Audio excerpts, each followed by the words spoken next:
हमारे साथ खास बातचीत करने के लिए चंदौली से समाजवादी पार्टी के सांसद बीरेंद्र सिंह जी मौजूद हैं। सर, अगर कल सदन की बात करें, प्रधानमंत्री नरेंद्र मोदी ने ऑपरेशन सिंदूर पर बोला, पर उन्होंने ट्रंप पर कोई मतलब सीधी तरह से बात नहीं बोली और सीज फायर को लेकर उन्होंने बोला कि वो किसी के दबाव में आकर उन्होंने सीज फायर नहीं किया है। देखिए, पूरा अपोजिशन, पूरा देश ये चाहता था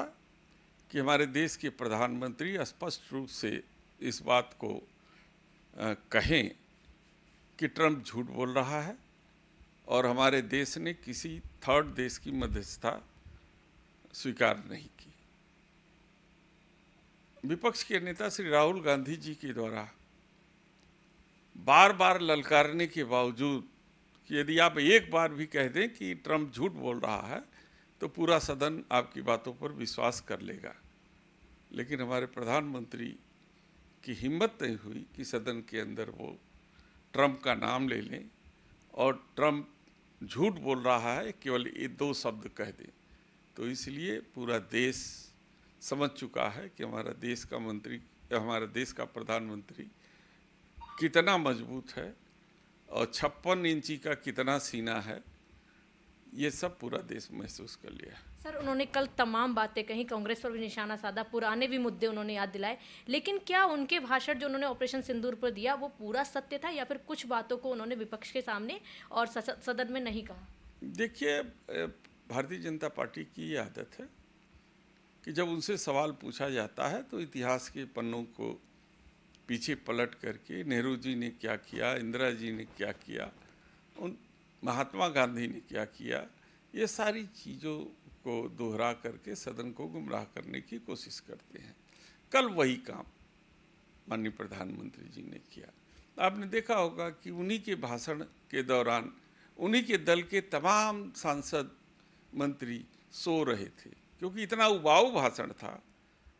कि लोग जो है कि उसको स्वीकार नहीं कर पा रहे थे। तो आप समझ सकते हैं कि कितना सही बोल रहे हैं प्रधानमंत्री जी और कितना झूठ बोल रहे हैं। कल अगर सदन की बात करें तो अखिलेश यादव हों या फिर डिम्पल यादव हों, उन सभी ने ऑपरेशन सिंदूर पर सेना की तारीफ की और उनकी तरफ से ये भी कहा गया कि हम देश के साथ हैं, सेना के साथ हैं। लेकिन अगर लगातार भारतीय जनता पार्टी की बात करें तो वो कहते हैं कि जब भी हम ऑपरेशन सिंदूर की बात करते हैं तो विपक्ष जो है साथ नहीं देता और पाकिस्तान की भाषा बोलता है। देखिए, भारतीय जनता पार्टी हमेशा सेना के पीछे छुप जाती है और अपनी गलतियों को सेना के ऊपर डाल करके और ये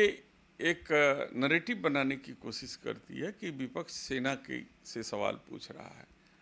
तो ये सारी नैरेटिव एक बार चल जाती है, दो बार चल जाती है, लेकिन बार बार ये नहीं चलती है। हमारे नेता माननीय अखिलेश जी सैनिक स्कूल से पढ़े हुए हैं, मिलिट्री स्कूल से, और डिम्पल यादव भी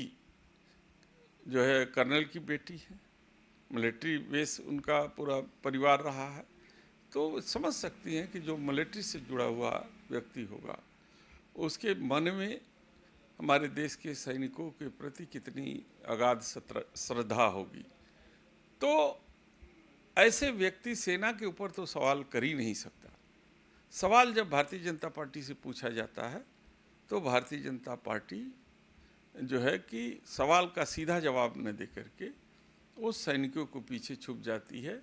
और सवाल से बचने की कोशिश करती है। सर, एक आखिरी सवाल, एसआईआर मुद्दे को लेकर विपक्ष लगातार हमलावर हो रहा है, लेकिन सत्ता पक्ष की तरफ से कहा जा रहा है कि एसआईआर के मुद्दे को इसीलिए उठाना चाहते हैं जिससे कि सदन में जो है ऑपरेशन सिंदूर पर बात ना हो, ऑपरेशन महादेव पर बात ना हो। देखिए, आप ऑपरेशन सिंदूर की बात तो कल हो गई, देश समझ गया कि किसमें कितनी सच्चाई है और कितनी झूठ बातें हैं और प्रधानमंत्री कितना मजबूत है हमारा, ये सब पूरा देश समझ गया है। लेकिन अब बेईमानी की बात जब शुरू होती है वो शुरू होती है वोट चोरी से। एसआईआर एक वोट चोरी का जरिया है जो इलेक्शन कमीशन के जरिए भारतीय जनता पार्टी इलेक्शन को प्रभावित करने के लिए जो है कि काम करती है। हम सदन के अंदर देश के उन मुद्दों को उठाते रहेंगे जिन मुद्दों पर देश के हमारे गरीब, पिछड़ा और तमाम ऐसे तबके से आते लोग जिनके पास सर्टिफिकेट नहीं है, जिनके आधार कार्ड को आप नहीं मान रहे हैं, जिनके जो है राशन कार्ड को आप नहीं मान रहे हैं, जिनके मनरेगा मजदूरी का कार्ड है उसको नहीं मान रहे हैं, जिस कार्ड के आधार पर हमारे देश में सारे सर्टिफिकेट बनते हैं वो वही कागज़ जो है कि आधार कार्ड, उसी को आप नहीं मान रहे हैं। कल सुप्रीम कोर्ट ने भी कह दिया कि भाई ऐसे तो किसी भी डॉक्यूमेंट का डुप्लीकेट बनाया जा सकता है, ये सरकार का काम है कि वो पहचाने कि कौन डुप्लीकेट है कौन सही है। लेकिन आउटराइट एक आदेश में और एक आदेश में ये कह दिया जाए कि सारे डॉक्यूमेंट फेक हैं, तो फिर इसका मतलब जितने जो है सर्टिफिकेट बने हैं, हमारे जितने खाते खोले गए हैं, जितने पासपोर्ट बने हैं, जितने हमारे आधार के आधार को निवास मान करके जितने हमने डॉक्यूमेंट बनाए हैं वो सब फेक हैं। तो वो सारी चीज़ों को हम लोग सदन के अंदर उठाने की कोशिश कर रहे हैं। आज भी हम लोगों ने सदन के बाहर इस मुद्दे को लेकर के अपना विरोध प्रकट किया है, आज भी सदन के अंदर हो रहा है। तो इस मुद्दे को हम उठाते रहेंगे। हमारे साथ खास बातचीत कर रहे थे बीरेंद्र सिंह से वीडियो जर्नलिस्ट विपिन के साथ मैं स्तुति पाठक, आदित्य भारत।